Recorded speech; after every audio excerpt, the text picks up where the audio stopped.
Assalamualaikum warahmatullahi wabarakatuh. Berjumpa lagi dalam kelas Cikgu Zalinda. Hari ini kita akan belajar bab 6 iaitu jadual berkala. Okey, yang pertama kita belajar tentang atom. Apa itu maksud atom? Atom ialah sejenis zarah-zarah yang diskret yang hanya kita boleh lihat dengan menggunakan mikroskop elektron dengan membesarkan atom itu sebanyak berjuta kali ganda. Maknanya saiz atom ini adalah sangat kecil. Atom ni ialah zarah-zarah ni lah, benda bulat-bulat ni kita panggil zarah-zarah lah. Zarah-zarah yang sangat kecil dan diskret kita sebut sebagai atom. Atom kita tak nampak guna mata kita. Kita kena guna mikroskop elektron. Atom dia ada 3 jenis subatom, iaitu kita namakan proton, neutron dan elektron. Jirim dia daripada zarah kecil yang diskret yang kita sebut sebagai atom. Ada 3 subatom, iaitu elektron yang bercas negatif, proton yang bercas positif dan neutron yang neutral ataupun tidak bercas. Okey, inilah struktur atom. Di tengah-tengah ni adalah kita panggil sebagai nukleus. Nukleus ni dia daripada proton dan neutron. Proton positif, neutron neutral ataupun tidak bercas. Dan yang dikelilingi ini kita panggil sebagai elektron. Elektron ialah yang mengelilingi nukleus. Ini adalah struktur atom. Yang tadilah. Proton positif, elektron negatif, neutron tak ada cas. Apabila bilangan proton sama dengan bilangan elektron, kita namakan atom ini adalah sebagai neutral. Neutral. Contohnya kalau awak tengok kat sini ada 4 elektron. 1, 2, 3, 4. Proton ada berapa? 1, 2, 3, 4. Maka atom ini kita panggil sebagai neutral. Okey, kita tengok yang ni pula. Ada 1 proton, ada 1 elektron. Jadi sama kan? Bila sama, kita panggil atom ini sebagai neutral. Okey, ini adalah contoh beberapa atom. Ni helium. He ni, he ni maknanya helium. Na ni maknanya natrium. Al ni aluminium. Ini adalah contoh-contoh atom. Okey, kemudian kita belajar hari ini juga adalah molekul. Molekul ni apa? Molekul ialah zarah neutral yang diperbuat daripada 2 atau lebih atom. Bila ada 2 atau lebih atom, kita panggil sebagai molekul. Contohnya oksigen. Awak tengok ni oksigen ada 1, 2. 1, 2 atom. Kita panggil molekul oksigen. Sulfur ada berapa atom? 1, 2, 3, 4, 5, 6, 7, 8. Yang ni lebih daripada 1 kita panggil molekul. Sama juga karbon dioksida ada 3. 1, 2, 3. Glukosa banyaklah. Air ada 3. 1, 2, 3. Jadi bila lebih daripada 1 atom kita panggil molekul.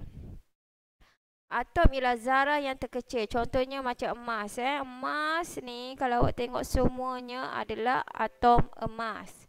Kalau oksigen, yang ini oksigen ada 2 jenis atom. Ada 2. Maknanya ada 2, kita panggil molekul daripada jenis yang sama ataupun jenis yang berlainan.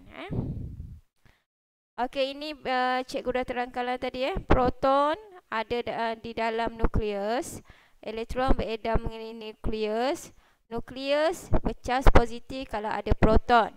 Kalau bilangan elektron sama dengan bilangan proton, maka kita namakan sebagai atom itu adalah neutral. Ini perbezaan antara atom dan molekul. Atom ialah zarah neutral yang paling kecil. Molekul adalah zarah neutral yang terdiri daripada 2 atau lebih atom. Okey, seterusnya kita belajar ialah unsur. Apa itu unsur? Unsur ialah bahan yang paling ringkas. Dia boleh dikelaskan kepada 2 jenis, iaitu logam dan bukan logam. Unsur ni dia hanya terdapat 1 jenis zarah sahaja. Cikgu ulang, ada 1 jenis zarah sahaja dalam setiap unsur. Contohnya kalau tengok kat sini, sama kan color dia. color biru semua. Ini maknanya satu jenis kita namakan sebagai unsur. Contohnya dalam besi, dia ada besi je, dia tak campur benda lain. Sama macam oksigen, ada oksigen, ada hidrogen, aluminium, karbon, kuprum, ni kita semua panggil unsur. Unsur ialah bahan yang paling ringkas, hanya satu jenis atom sahaja dalam satu unsur. Ada satu je atom. Contohnya oksigen, dalam oksigen ada oksigen je, dia tak campur benda lain. Dalam besi ada ferrum, Fe ni ferrum. Dalam hidrogen ada hidrogen je. Dalam aluminium ada aluminium je. Dalam sulfur ada sulfur. Dia tak campur benda lain, kita panggil sebagai unsur. Ini contoh-contoh unsur, macam zinc ni. Awak tengok Zn semua sama jenis. Hidrogen pun sama jenis. Besi pun Fe semua sama jenis. Karbon pun C semua sama jenis. Oksigen pun O je. Maknanya kalau sama jenis atom kita panggil unsur. Okey, yang kedua kita tengok apa maksud sebatian pula. Sebatian adalah terdiri pada dua atau lebih unsur yang bergabung secara kimia. Komponen sebatian kita boleh pisahkan secara kimia. Contoh sebatian adalah seperti garam, gula, cangkram, kapur dan air. Tengok tadi kalau unsur ada satu color je. Kalau sebatian dia ada dua jenis. Contohnya kat sini warna biru, warna merah. Maknanya ada dua jenis. Warna merah dengan warna biru, dua jenis. Ini adalah sebatian. Bila kita tengok ada warna yang berbeza, kita panggil sebatian. Sebatian maknanya dua atau lebih unsur yang bergabung secara kimia. Contohnya aluminium bergabung dengan oksigen jadi aluminium oksida. Ada dua jenis unsur lah kat sini. Aluminium dengan oksida. Sama macam karbon dioksida. Karbon bergabung dengan oksigen jadi karbon dioksida. Ada dua jenis unsur, iaitu karbon dan oksigen. Ini air.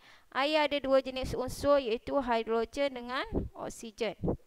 Jadi bila ada dua atau lebih unsur, kita panggil sebatian.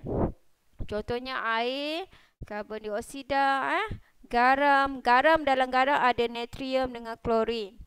Contoh lain, cangkram. Dalam cangkram ada kalsium, karbon dan oksigen. Ada tiga jenis. 1, 2, 3. Dalam gula pula, dia ada unsur karbon, hidrogen dan oksigen. Jadi bila ada lebih daripada satu unsur, kita panggil sebatian. Ini adalah perbezaan antara unsur dan sebatian. Kalau unsur, dia ada satu jenis atom sahaja. Kalau sebatian, dia ada dua atau lebih unsur yang bergabung secara kimia. Unsur, kita tak boleh uraikan kepada bahan yang lebih ringkas sebab dia dah paling ringkas. Kalau sebatian, kita boleh pisahkan komponen-komponen dia menggunakan secara kimia atau menggunakan tenaga elektrik atau haba yang tinggi. Okey, itu sahajalah untuk hari ini. Okey, sekian, terima kasih.